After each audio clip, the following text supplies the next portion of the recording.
October 3, 1986. 600 miles off the coast of Bermuda, a Soviet nuclear submarine cuts through the dark Atlantic at 30 knots. Her name is K-219. She carries 34 nuclear warheads on board. 119 men live inside a steel tube, 400 feet long. They breathe recycled air that tastes of oil and metal and sweat. The Cold War is at its most dangerous moment in 20 years. Reagan and Gorbachev are about to meet in Reykjavik for a summit. Neither man knows what is already happening beneath the waves. K-219 has been at sea for 30 days without a single problem. Captain Igor Britanov stands on the bridge, scanning a moonless horizon. He is 41 years old, and this is his first command. Below his feet, 16 missile tubes line the submarine's spine like steel vertebrae. Each tube holds a ballistic missile tipped with 2 nuclear warheads. The combined destructive power exceeds every bomb dropped in World War II. In missile tube number 6, something is wrong. A rubber gasket the size of a dinner plate has begun to fail. Seawater slips through, 1 drop at a time, then a trickle. The leak is so small no alarm sounds in the control room. Pressure builds silently inside the sealed missile tube. Salt water and rocket fuel will soon become a chemical bomb. In the control room, dials and gauges hum under dim red light. Young officers sip black tea from chipped enamel mugs. No one knows the Atlantic Ocean is entering the hull. The first man to sense danger is a 20-year-old conscript named Sergei Preminin. He smells something wrong in the air near missile compartment 4. A sharp chemical odor drifts through the ventilation shafts. Preminin is tall and quiet, with the hands of a farm boy from the Urals. He reports the smell to his commanding officer immediately. The officer dismisses as a minor ventilation problem. Minutes pass. The trickle becomes a stream inside tube 6. Seawater and rocket fuel oxidize begin mixing together at the bottom of the silo. The chemical reaction releases clouds of brown nitrogen dioxide gas. Brown fog rolls through the missile compartment like a slow avalanche. An alarm finally screams through the submarine at 0538 hours. Captain Britanov orders the submarine to surface immediately. Explosive bolts blast open the missile tube hatch on deck. A geyser of brown gas and seawater erupts 60 feet into the sky. But surfacing does not stop the chemical reaction already underway inside Tube 6. The missile's liquid fuel is now boiling against its aluminum skin. At 0539, 1 minute after the alarm, the submarine shakes like a struck bell. Missile Tube 6 explodes with the force of a 5-ton bomb. The blast rips a 20-foot hole through the pressure hull.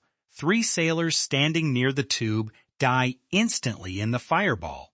Glass instrument panels shatter across 5 compartments. The missile itself is hurled out of its tubes and lands in the ocean. Its 2 nuclear warheads sink into the darkness 2 miles below. But the real danger is not the weapons that are missing. It is what the explosion has done to the ship's nuclear reactors. K-219 has 2 reactors. Both are running when the explosion hits. The shock wave scrambles control rods and fissures the cooling pipes. One reactor shuts down automatically, the other will not. Temperature in the starboard reactor core is rising by 30 degrees per second. Without cooling water, the core will melt through the floor of the submarine. A reactor meltdown at sea would poison the Atlantic for generations. Captain Britanov gives the order no submarine commander ever wants to pronounce.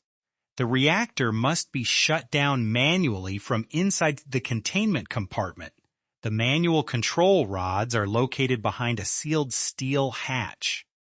The temperature inside the reactor room has passed 300 degrees Fahrenheit. 2 engineers volunteer to enter the compartment. They crawl through the hatch, sweating. their rubber suits beginning to smoke. They pull the first set of control rods halfway into position. The heat overwhelms them within 90 seconds, and they must retreat. The reactor temperature is still climbing. Without the remaining rods fully seated, the meltdown is inevitable. Sergei Preminin, the 20-year-old who first smelled the gas, steps forward. He was trained for this exact procedure 6 months earlier in a simulator. He crawls through the hatch into a compartment, now glowing faintly red.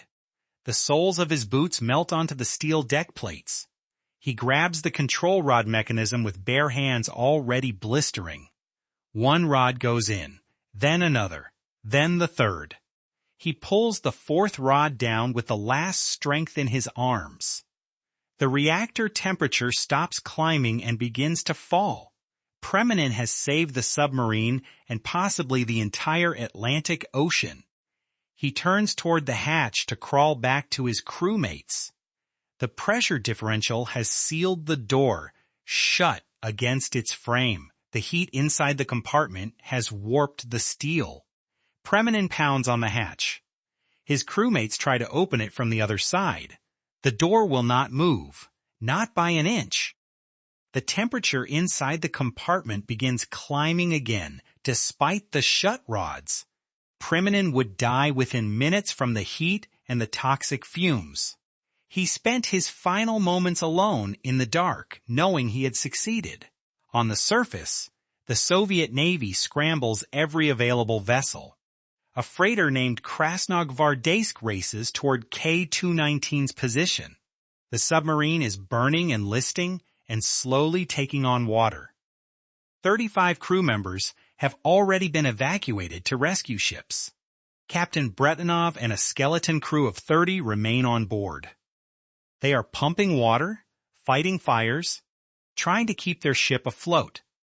Gorbachev receives a flash cable at Reykjavik, mid-handshake with Reagan. He gives the order to evacuate the submarine and let it sink. But Captain Bretinov refuses the order. He believes he can still save his ship and the nuclear weapons aboard. For 3 days, he and his crew fight the ocean hand to hand. The Krasnogvardeysk attaches a tow line to K-219's bow. The line snaps under the strain of 30-foot Atlantic swells. A second tow line is attached. It holds through the night. At dawn on October 6, the tow line breaks again with a sound like cannon fire. K-219's bow dips low and does not rise again. The submarine slides downward stern first, like a wounded whale falling asleep. Captain Bretinov stands on the deck of the rescue ship, watching his command vanish. The submarine descends through mile after mile of black water. She comes to rest 18,000 feet below on the Hatteras Abyssal Plain.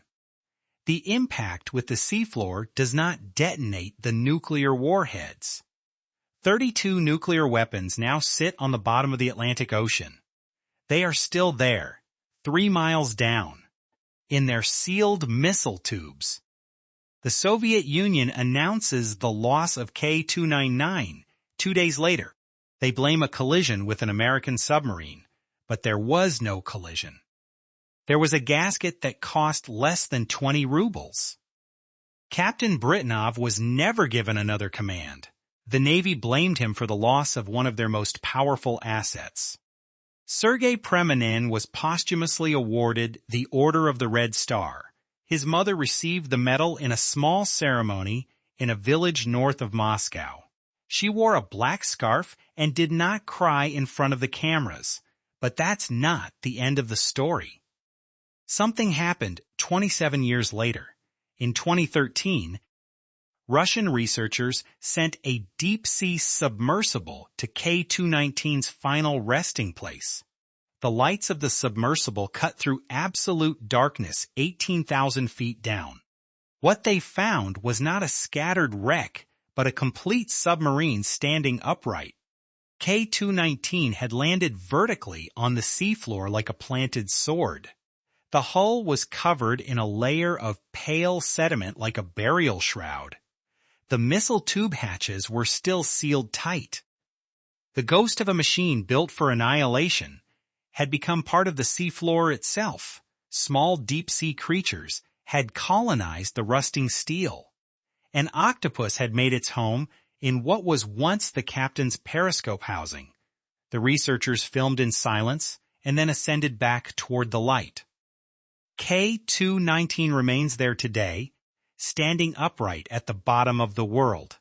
Inside her reactor compartment, the bones of a 20-year-old boy from the Urals. A boy who caught a chemical smell in the air and did not ignore it. A boy who crawled into a furnace and locked the door behind him. A boy who saved the world in complete silence with no one watching. And down there in the dark, the Atlantic currents pass over 32 nuclear warheads. The steel containment will not last forever. Salt water is patient beyond all human measure.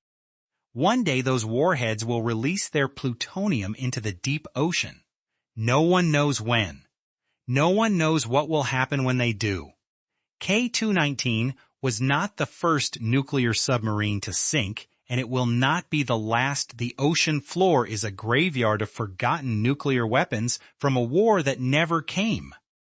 But that's precisely what makes one young sailor's sacrifice so remarkable.